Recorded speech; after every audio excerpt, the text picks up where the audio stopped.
Okay, agents, that's it. We're at a secret, undisclosed location, and I've got a very special agent with me today. Please welcome Jen from Road to a Million, Season 1, the winner. Jen, welcome. Thank you. Yes. It's good to see you. How have you been? Yeah, really well, thank you. Enjoying some time off at the moment, enjoying the lovely weather we've got. So yeah, really well. Great. Now I know I wanted to thank you for doing this because I know you've been taking time out of your schedule to come and see me and sit down and do this. I know you're kind of in between some bigger projects right now yourself. You're always very active. How has your summer been though? I've been working a fair bit over the summer. Up until early August, I was working on a movie set doing medical cover for cast and crew. So that took up quite a lot of my summer up until a couple of weeks ago. So I've just been enjoying some time off since then, some time at home, time to catch up with people, family, friends, and go out on my motorbike. Yeah, speaking of motorcycles, guys, if you have not seen the picture, she dropped some motorcycles pictures, and you've been riding now. Which bike do you have again? A Honda, little Honda CB125. Yes. I've only done my first level training so far, so I need to do my big bike test, but that'll probably be next year.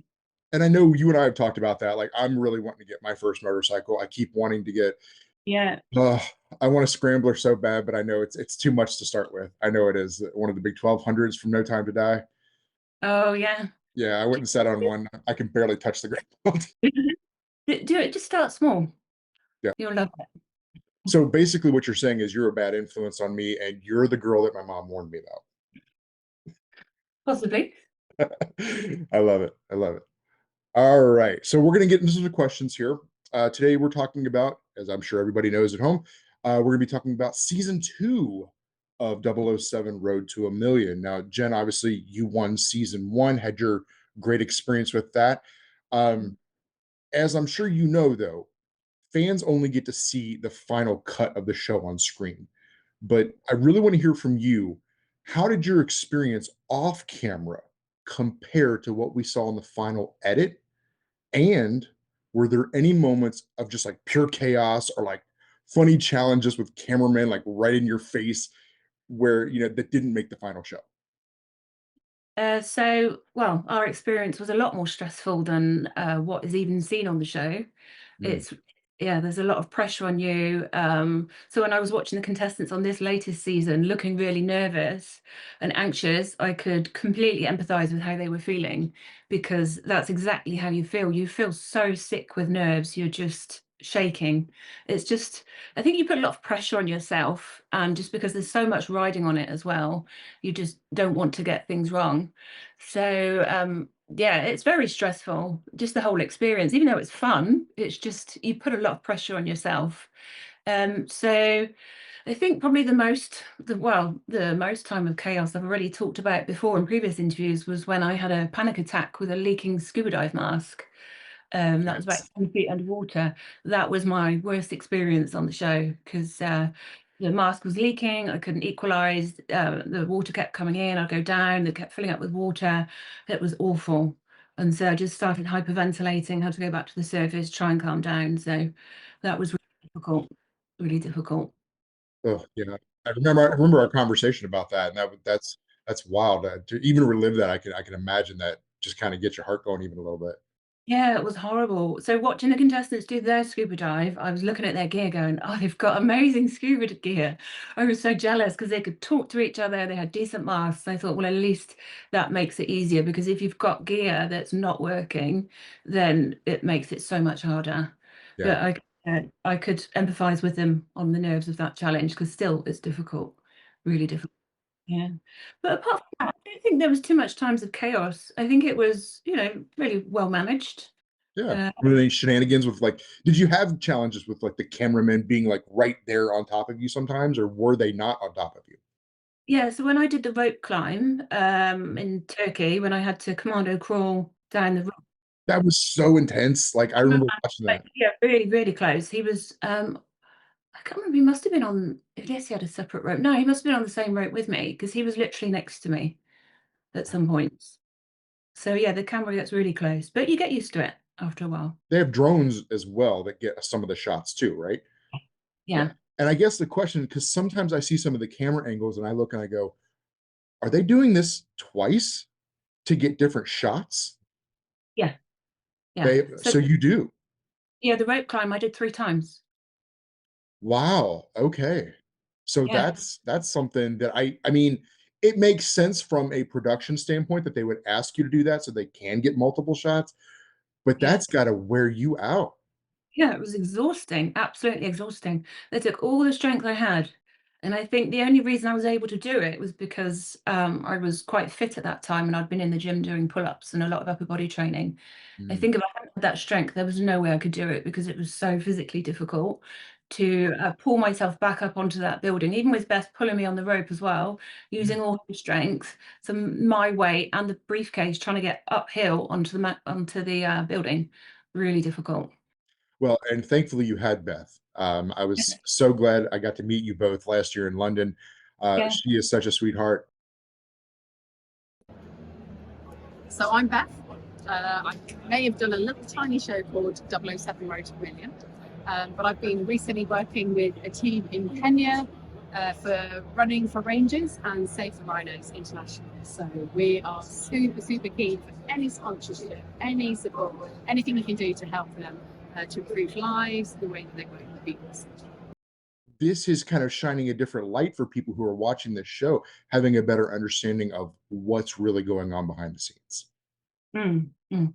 I think the average viewer is going to watch this and say, "Oh, they got it all in one shot."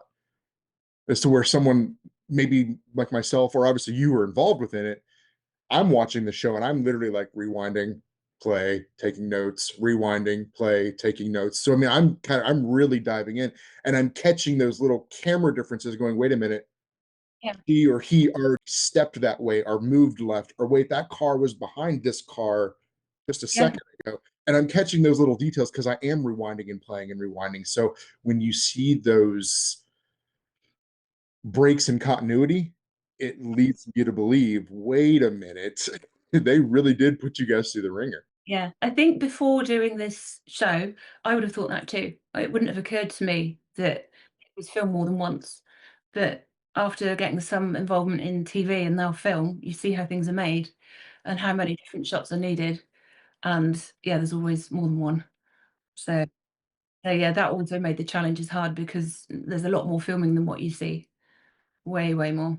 Looking back on your own season, what was the toughest challenge to mentally push through? And are you seeing similar pressure points facing the new contestants? So I would say the ice climbing was pretty tough, because I had to just abseil off the side of a really steep mountain in really icy conditions, and Beth had to assist as well and help lower me down and help pull me back up. Luckily, I'm not scared of heights.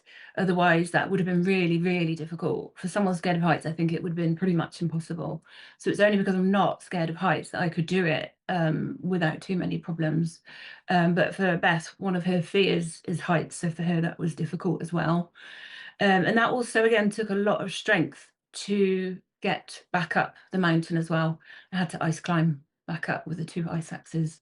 So that took a fair amount of strength, although Beth did again help pull me back up. So that was pretty physically challenging.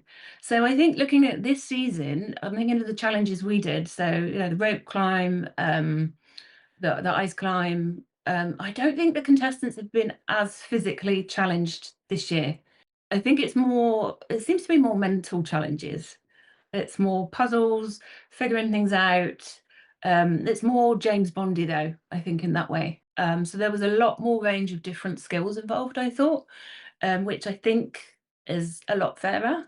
And also, I think it's good that all the contestants were shown quite equally, so it all focused on each contestant's journey in quite a logical order, and it sort of followed it from challenge to challenge, and the questions, everyone had the same question, so I think it worked well.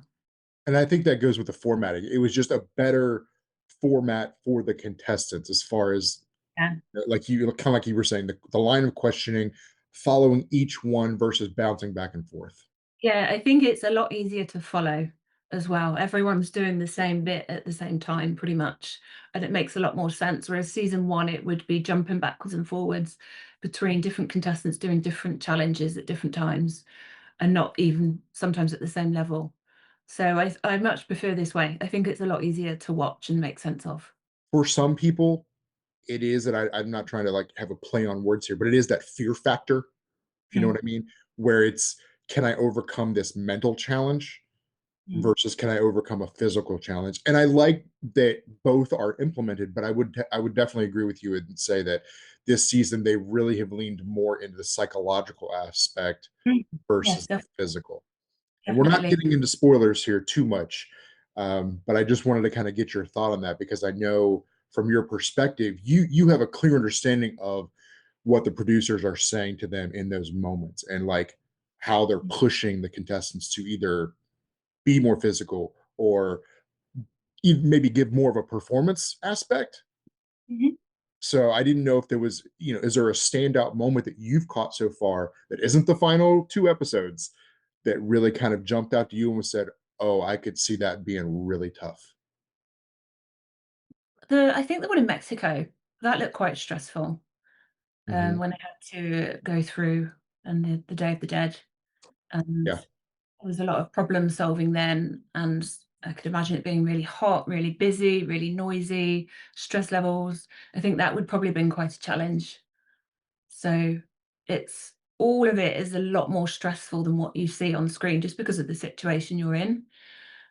So and then having to do the mental challenges like that, I think the stress and the nerves, they just make everything more difficult. yeah. Well, I Mm. know that was one of the notes I had was in Mexico City when they were doing the Day of the Dead. I Yeah, s I s felt that that episode was much more intense. There was a more sense of urgency, yeah. especially Mhm. for the viewer. Like, you're watching it, and even in conjunction with the music. The music was really key. It almost pulled me out of it for a second because I'm like, "Oh, the music is really picking up here. Nice. Like, this is setting a good tone."